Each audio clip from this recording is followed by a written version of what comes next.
Think back to a time you were caught outside in a terrible rainstorm.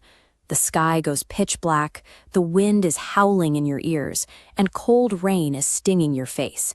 It's a terrifying, helpless feeling.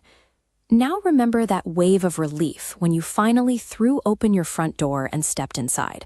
Suddenly, you're wrapped in a strong, warm house, and the howling wind is just a dull hum against the glass. The ancient book of Isaiah uses that exact feeling to describe a landscape where human choices, ignoring God and hurting others, gather like heavy clouds to create a storm of their own. When people decide to throw away God's rules and live entirely for themselves, the fallout touches everything. The entire world becomes a dark, unpredictable, and dangerous place, a storm that no one can outrun. Isaiah gives us a real historical example of this. He points to the ancient city of Tyre. Tyre was a famous marketplace, a city built on gold and bustling docks, where pride grew so thick that the people forgot God altogether. Because of that pride, the city was eventually brought to the ground. All those impressive fortresses and harbors were destroyed, leaving nothing but quiet ruins.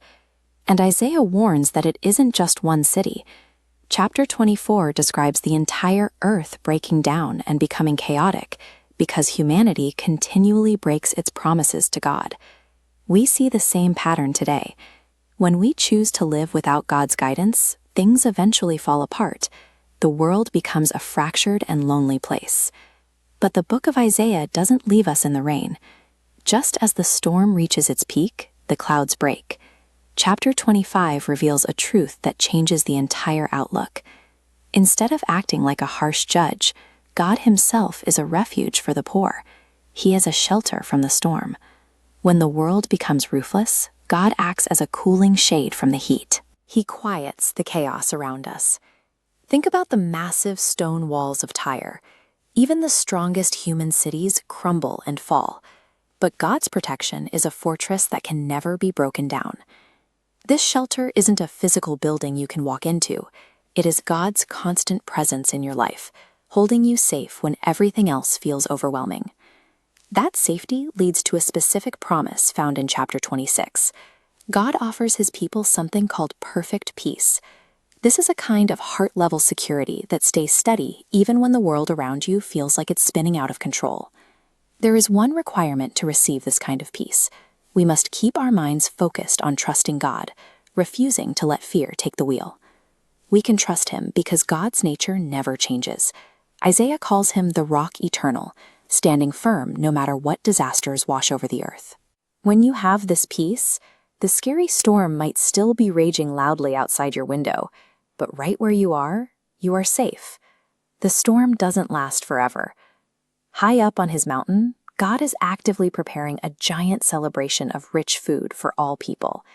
At this banquet, God is going to do the impossible. Isaiah promises that he will swallow up death forever, completely removing it from the earth. Then, God himself, the King of all things, will lean down and wipe the tears from every single face. This great feast shows us exactly where history is heading. God's final plan is to take every single sad, broken, and terrifying thing in this world and fix it permanently. The next time you hear scary things on the news, or when you are going through a hard time in your own life, remember Isaiah's words. Because of God's promises, you don't have to let fear control you. You never have to be terrified of the storms in life again. When those scary moments hit, you can choose to run straight into God's shelter.